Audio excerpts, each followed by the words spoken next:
Greetings and welcome back to the Old Ways Rising Farm YouTube channel. This is another very simple carving project that we're going to work on today. It is a tap for a maple tree. This is the traditional way to make these before iron taps were available. Now there's kind of two different styles. You have pre-contact and post-contact. Post-contact you have a style which would drive into the tree that way. The sap would drip out the end, and then that notch is cut to hold a bucket for the sap to drip into. Pre-contact, this would be put into the tree. It would be long. You would drill the hole in the tree about waist high, and then it would drain down into a bucket at the bottom or a pot at the bottom and drain in that way because you didn't have sheet metal buckets pre-contact. So we're making the early post-contact version of a maple spile today. Okay, what are we going to use? The wood we're going to use is Staghorn Sumac, Rhus typhina. Okay, a lot of people will call this poison sumac. It is not poison sumac. It is a tall shrub, small tree. It has big red floofy bunches of berries at the top, and it grows in upland habitats. The actual poison sumac is white berried, and it grows in swamps, and it's a lot smaller in stature. Okay? They are related. They are kind of distantly related to, well, not too distantly, fairly closely related to poison ivy, which is where the reputation comes from. But urushiol, the nasty stuff in poison ivy, is not present in Staghorn Sumac, so it is completely safe to use for this sort of thing. Okay, so you don't have to be scared of Staghorn Sumac. You do have to know how to identify your plants, though. So, why do we use this? Well, it has a gigantic pith. So if you look, this one you can see it fairly well. You have, tell me when you're zoomed in. Good? Okay. You have the bark, then you have a white ring of sapwood, then you have a green ring of heartwood. That's one way. It's one thing very distinctive about the species is this dark green wood, and a very gooey sap. This is related to the Japanese lacquer trees, so you have a lot of that same stuff in there. And then in the middle, this orange stuff, that's the pith. Okay, that's food storage region for the stem. And you can see it's really soft. I can just claw that out with my fingernail, a big chunk of it there. Okay? So that's why this is the traditional wood to use, because it's safe, it's non-toxic, and it's this gigantic pith. The other wood that has a gigantic pith here in northeastern North America is the elderberry tree. But that wood is toxic. That is genuinely toxic. Elderberries are delicious, but the wood and the leaves, very, very toxic. So you would not want to use elderberry for this purpose. It's a toxic wood, right? Use the safe stuff, the sumac. Okay. Now, this pith is so soft that it can be hollowed out with a stick. And this is where you get its use. Right, I'm already into my thumb there. Okay? This is where you get its use for this purpose, because you don't even need a stone drill bit, let alone a steel drill bit, in order to hollow this pith out. You can see I've made about an inch progress on either side. I don't want to break my stick, so I'll carve it, and then you can get, in this far and then get the rest of it in there.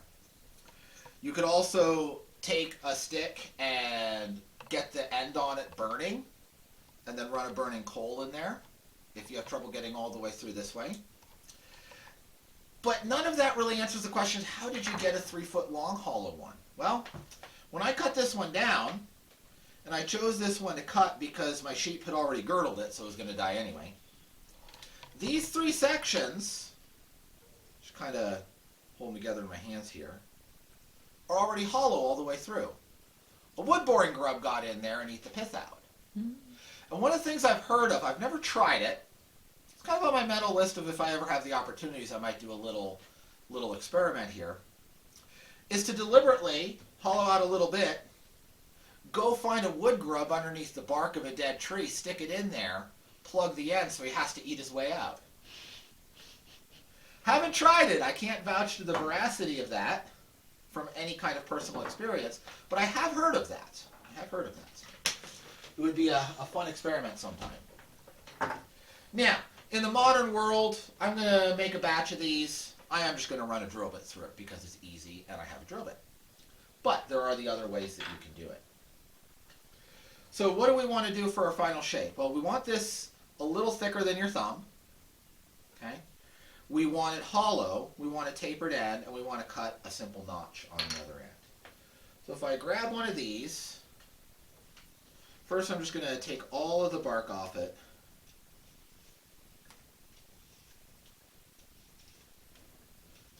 Very simple.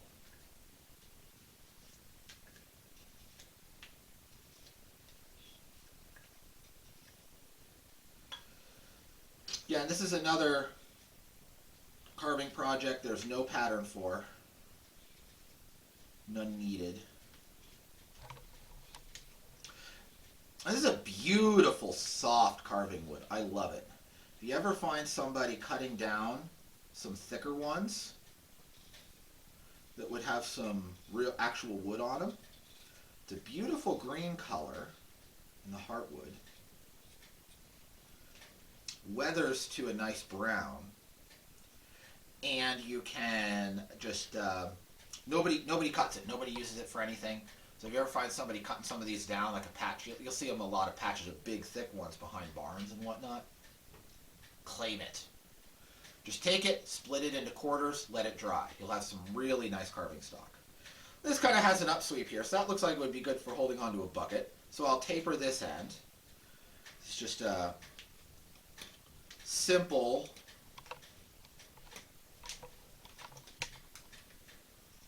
whittle a taper.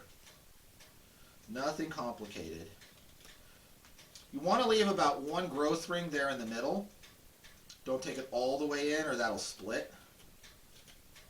If it splits a little, it's not the end of the world. Not a big deal. It'll still work.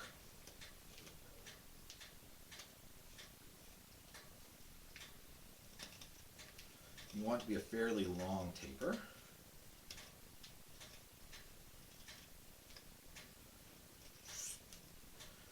When you're tapping maple trees, always be respectful and don't put too many taps in.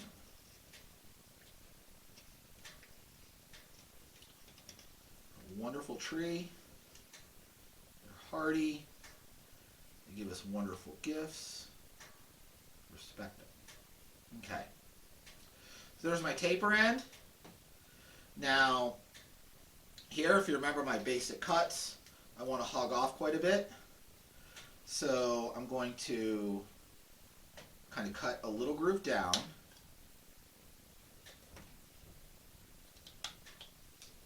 And then set the knife in that. And now I'm not pushing with the knife, I'm pulling with the supporting hand here. And pop that out.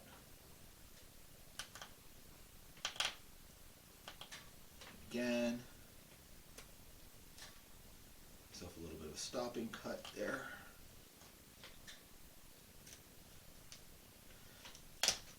There, now I'm into the pith. You can see that's where I hollowed that already.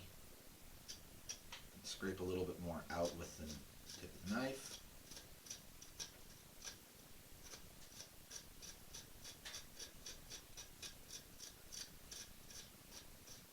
Stuff was and is used for all sorts of hollow material needs. There's the basic shape of it already.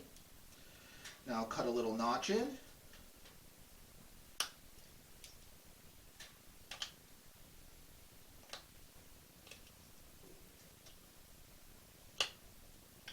Okay. There's the finished form. There's the notch to hold the bucket. Now I've got a little bit more relief there, so I can go and get a little bit more of this pith. And doing it this way with the stick just takes patience. If you push too hard, you break your stick. You can, of course, just go and get another stick, but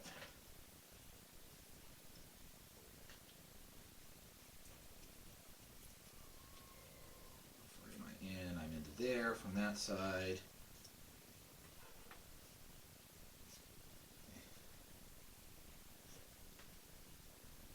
Okay. They basically met, but there's just a bunch of garbage in there that's being reluctant to push through. There we go. A no drill bit, maple syrup, tapping, spile.